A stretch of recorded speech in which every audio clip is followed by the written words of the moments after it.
১৯৭২ এর সংবিধান দ্বারা বাংলাদেশের বাকশাল, শোষণ, নির্যাতন, বহুদলীয় গণতন্ত্রের গলা টিপে হত্যা করা হয়েছে। এই সংবিধানের মধ্য দিয়ে একটা ফ্যাসিবাদ তৈরি হয়েছে। এই সংবিধানের মধ্য দিয়ে ভোটবিহীন নির্বাচনের জন্য আওয়ামী লীগকে বারবার ম্যান্ডেট দেওয়া হয়েছে।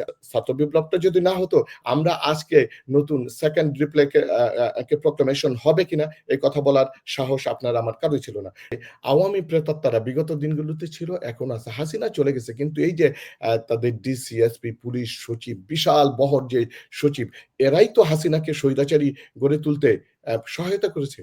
৫৪ বছর পরে গিয়েও আমাকে আমার ভোটাধিকারের জন্য চিৎকার করতে হয়। আমার কনস্টিটিউশন যেই মৌলিক মানবাধিকারগুলোর কথা বলেছে সেটার জন্য, এনসিউরিটির জন্য আমাকে চিৎকার করতে হচ্ছে। এমন কিছু হওয়ার সম্ভাবনা আছে? জুলাই বিপ্লবের ঘোষণাপত্র সরকারের মাধ্যমে যদি এটা উপস্থাপন করা হয়, নির্বাচন পিছিয়ে যাওয়ার সম্ভাবনা, যেটা বলা হচ্ছে ২৫ এর শেষ অথবা ২৬ এর মাঝামাঝির মধ্যে নির্বাচন হবে।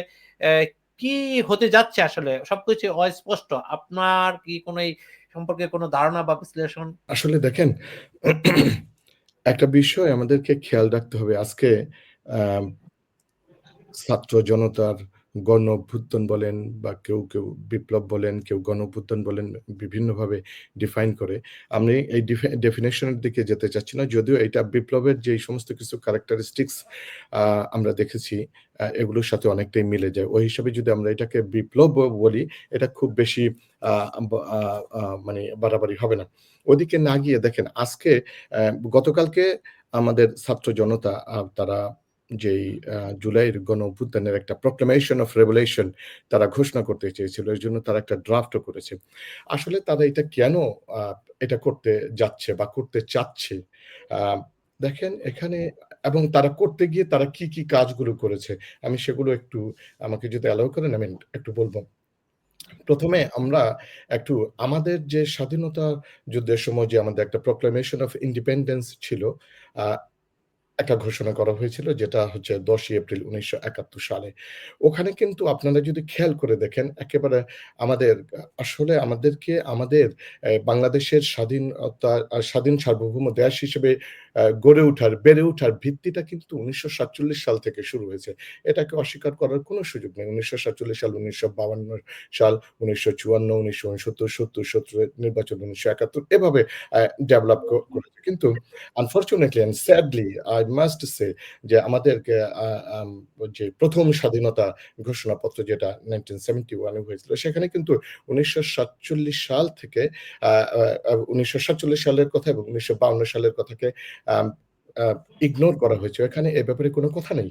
কোনো কথাই বলা হয়নি। বরং এটা শুরু হয়েছে ১৯৭০ সালের নির্বাচন থেকে। আপনি যদি ওই ঘোষণাপত্রের প্যারাগ্রাফ ১ থেকে ৭ পর্যন্ত, আ ম সম্ভবত ৭ বা ৮ পর্যন্ত যদি খেয়াল করেন, দেখবেন যে ওখানে শুধু ৭০ সালে আওয়ামী লীগের নির্বাচন এবং আওয়ামী লীগের ক্ষমতায় আ গ্রহণ, এই ব্যাপার এবং শাসনতন্ত্র রচনার কথাগুলো বলা হয়েছে। আপ আমি এই ব্যাপারে তর্ক-বিতর্কে জড়াতে চাচ্ছি না। এটা ওই সময়ের জন্য হয়, করেছে। That's absolutely fine. কিন্তু পরবর্তীতে যে এই কি বলে প্রক্লেমেশন, কি আবার এটা চেঞ্জ করা যাবে কিনা, অ্যামেন্ড করা যাবে কিনা, নতুন প্রক্লেমেশন করা যায় কিনা, এগুলো পৃথিবীর বিভিন্ন ইতিহাসে আমরা দেখেছি। ইভেন ইউএসও দেখেছি প্রক্লেমেশনকে, আ আ ১ম বার যে প্রক্লেমেশন ছিল, প্রক্লেমেশন অফ ইন্ডিপেন্ডেন্স, সেটা পরবর্তীতে এড হয়েছে। ঠিক আছে? এখন হয়তোবা ছাত্ররা, আমি জানি না ছাত্রদের ধারণা কি? তারা এরকম একটা চিন্তা করেছে। ইভেন ইফ আ আ চায়নাতে ১৯৮৪ সালে তাদের প্রোক্লামেশন এ তাদের লাইফ, লিবার্টি অ্যান্ড হ্যাপিনেস কে এড করেছে তারা। এভাবে হতে পারে। তো প্র প্রোক্লামেশনটা তারা কেন করতে চাচ্ছে? তারা যেটা বলতে চাচ্ছে যে এই, আপনিও আ আ বক্তব্যের শুরুতে বলেছেন যে ৭২ সালের সংবিধানটাকে বলা হয়েছে যে ইন্ডিয়ার প্রেসক্রিপশন একটা সংবিধান রচিত হয়েছে। আ আম ইন্ডিয়ান প্রেসক্রিপশনে এই সংবিধানটা হয়েছিল। যে দেখেন, যে এই সংবিধান আমাদের, এটা একটা ম্যাসিভ সংবিধান। এই সংবিধান যদি অ্যামেন্ড হয় বা এটাকে ছেড়ে দিয়ে যদি নতুন সংবিধান হয়, এতেও আমি দোষের কোনো কিছু দেখি না। আপনি আমেরিকার সংবিধান দেখবেন, ছোট্ট একটা সংবিধান, ঠিক এতটুকু একটা বইয়ের মতো। তা তাদের পরবর্তীতে অ্যামেন্ডমেন্ট হইছে। আর আমাদের দেশের সংবিধান হচ্ছে পৃথিবীর ২য় বৃহত্তম সংবিধান। সবচেয়ে বড় সংবিধান হচ্ছে ইন্ডিয়ার সংবিধান। হাউএভার যেটা হচ্ছে, আমরা যদি এখন ৭২ সংবিধানটা নিয়ে ছাত্রদের কেন এত আপত্তি? তারা বলতে চাচ্ছে যে এই ৭২ সংবিধান দ্বারা বাংলাদেশের বাকশাল, শোষণ, নির্যাতন, বহুদলীয় গণতন্ত্রের গলা টিপে হত্যা করা হয়েছে। এই সংবিধানের মধ্য দিয়ে একটা ফ্যাসিবাদ তৈরি হয়েছে। এই সংবিধানের মধ্য দিয়ে একটা ভোটবিহীন নির্বাচনের জন্য আওয়ামী লীগকে বারবার ম্যান্ডেট দেওয়া হয়েছে। আওয়ামী লীগকে এবং বিগত দিনের স্বৈরাচারী হাসিনা সরকারকে তার মসনদে টিকে থাকার জন্য এই সংবিধানটা একটা বেজ, একটা লেআউট, একটা ফাউন্ডেশন তৈরি করেছে। এর জন্য তারা। এখন দেখেন যে এই বা ঘোষণাপত্রটা করার জন্য তারা কিন্তু চেষ্টা করেছে।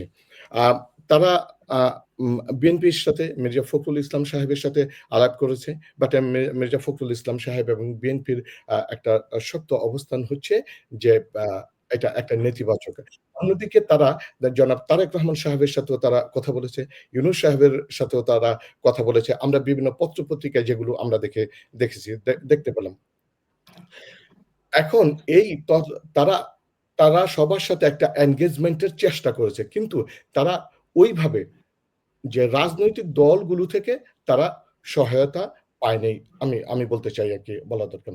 আসলে যে এই পরিস্থিতিতে আসলে কি আমাদের একটা আম নতুন প্রোক্লামেশন দরকার কিনা? আপনি যদি আমাকে এক কথায়, যদি আমি নির্বাচনের বিষয়টা আসবো, আমান ভাই আমাকে যদি একটা অ্যালাউ করেন। আমি এই যে তারা প্রোক্লামেশনটায় তারা কি করতে চাচ্ছে? তারা আগামী বাংলাদেশকে গড়ার এবং একটা পরিচালনার রূপরেখা তারা এর মাধ্যমে তারা সামনে নিয়ে যেতে চাচ্ছে। তারা নতুন করে একটা সংবিধান প্রণয়ন করতে চায়। সংবিধান নতুন প্রণয়ন হতেই পারে সময়ের প্রেক্ষিতে। এটা নাথিং রং, এবং দেশের বিভিন্ন সেক্টরকে তারা সংস্কারের তারা কথা বলেছে। এবং তারা আওয়ামী ফ্যাসিস্টকে নিষিদ্ধ এবং সন্ত্রাস, ফ্যাসিবাদ এবং ফ্যাসিজম, লুটপাট বন্ধের এই কথাগুলো বলতেছে।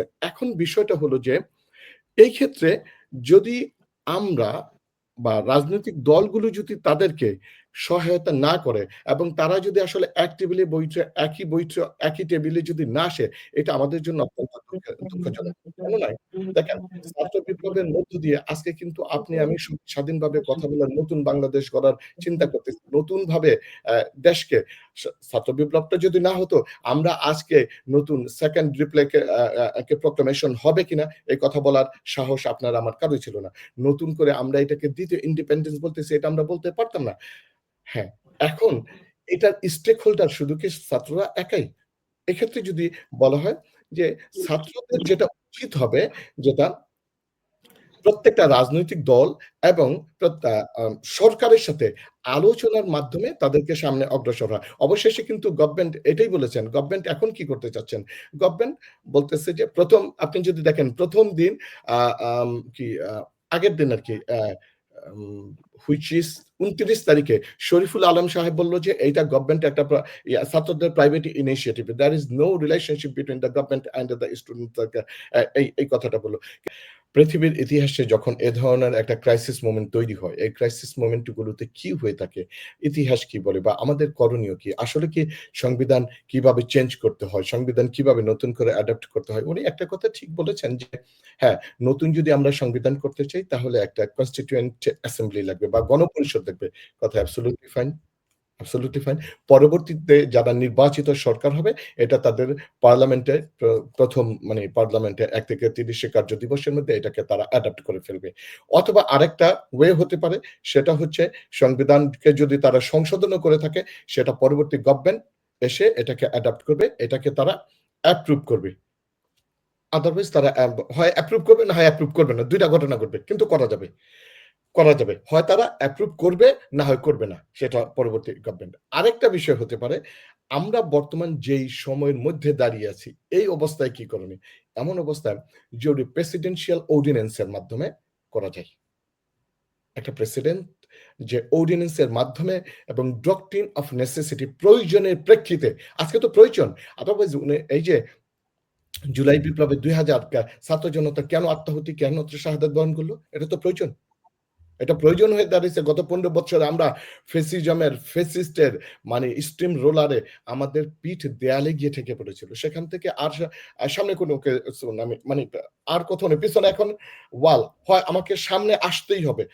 হয় বাঁচবো না হয় মরবো। এটা করেই তো আজকে আমাদের ছাত্র, জনতা, অবল, বৃদ্ধ, বনিতা, বয়স্ক, শিশু, বাচ্চা সহ আপনি দেখছেন না মায়ের কোলে শিশু সেগুলিতে ঘরের ভিতরে শুধু সে তো উপরে হেলিকপ্টার থেকে গুলি করে হত্যা করেছে। কেমন পরিস্থিতিতে যাওয়ার পর ইট মিনস এটা আমাদের প্রয়োজন হয়ে দাঁড়িয়েছিল যে এই ফ্যাসিবাদ সরকারকে হটাইতেই হবে। তা নাহলে উপায় নেই।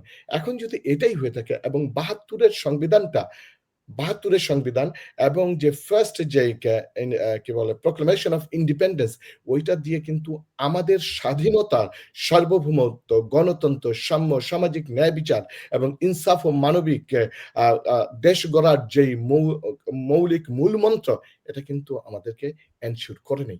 এখানে ব্যর্থ হয়েছে। ৭২ এর সংবিধান ব্যর্থ। এটা আপনাকে মানতেই হবে।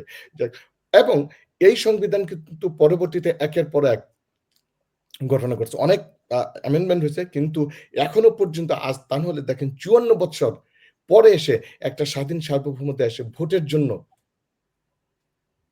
কি করে? আন্দোলন করতে হয়। আপনি ২০১৪ সালে ভোট দিতে পারেন নাই, ১৮ তে দিতে পারেন নাই, ২৪ এ হতে পারে নাই। ভোটের জন্য স্বাধীনভাবে আমাদের অবস্থা কোথায় গিয়ে পৌঁছেছে? গত ৫৪ বৎসরে একটু ব্যাকগ্রাউন্ড গুলো আমরা কোথায় গিয়ে ঠেকেছি? যে আজকে ৫৪ বছর পরে গিয়েও আমাকে আমার ভোটাধিকারের জন্য চিৎকার করতে হয়। আমার কনস্টিটিউশন যেই মৌলিক মানবাধিকারগুলোর কথা বলেছে সেটার জন্য এনসিউরিটির জন্য আমাকে চিৎকার করতে হচ্ছে। আমি কথা বলতে পারিনি। আজকে দেখেন সেখান থেকে যেটা হয়েছে আ এবং বাংলাদেশে যে আওয়ামী প্রেতাত্মারা বিগত দিনগুলোতে ছিল, এখন আছে। হাসিনা চলে গেছে। কিন্তু এই যে তাদের ডিসি, এসপি, পুলিশ সচিব, বিশাল বহর যে সচিব, এরাই তো হাসিনাকে স্বৈরাচারী গড়ে তুলতে সহায়তা করেছে। আপনি তাদেরকে যে কোনো না কোনোভাবে পানিশমেন্ট এর আওতায় নিয়ে আসতে হবে। জি। আমি মনে করি না যে সংবিধান যদি নতুন করে রচনা করতে হয় এবং সংবিধান যদি সংশোধন করতে হয় এর জন্য নির্বাচন বিলম্বিত হওয়ার কোনো সুযোগ নেই। বরং ৩ টা ফান্ডামেন্টাল সংস্কার যেমন জুডিশিয়ারি সংস্কার, ইলেকশন কমিশনের সংস্কার এবং অ্যাডমিন প্রশাসনের এই ৩ টা ফান্ডামেন্টাল সংস্কার করতেই হবে। পাশাপাশি অন্যান্য সংস্কার করেন। এই গভর্নমেন্ট আমি মনে করি তারা তারা যেই একটা রোড ম্যাপের কথা বলেছে যে জুন ২০২৬ এর কথা, আমার মনে হয় এই সময়ের মধ্যে তারা নির্বাচন করতে এগুলো করা সম্ভব হবে।